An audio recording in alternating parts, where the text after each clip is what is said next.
नमस्कार इंस्टाग्रामकर. दिवाळीचं फराळ खाऊन खाऊन बोर झाला आहात का?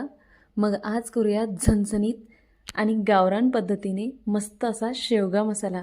त्यासाठी शेवग्याच्या शेंगा स्वच्छ धुवून कापून त्याची साल काढून घेतली. आता गॅसवर कढई ठेवून त्यामध्ये थोडंसं मीठ घालायचं आणि ह्या शेवग्याच्या शेंगा आपल्याला बॉईल करण्यासाठी ठेवायच्या आहे. आता गॅसवर तवा ठेवायचा, त्यावर थोडंसं तेल घालायचं. आपल्या शेंगा बॉईल होईपर्यंत आपण मसाला तयार करून घेऊयात.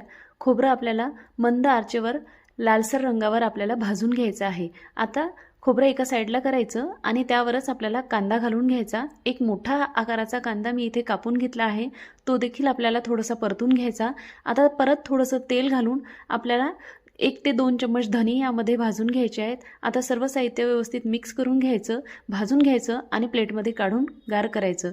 आता भाजीसाठी लागणारं हिरवं वाटण तयार करूयात. त्यासाठी 7-8 लसणाच्या पाकळ्या, 1 इंच आल्याचा तुकडा आणि थोडीशी कोथिंबीर मिक्सरला बारीक फिरवून घ्यायचं. आता कांदा खोबरं हे साहित्य देखील थंड झालं आहे.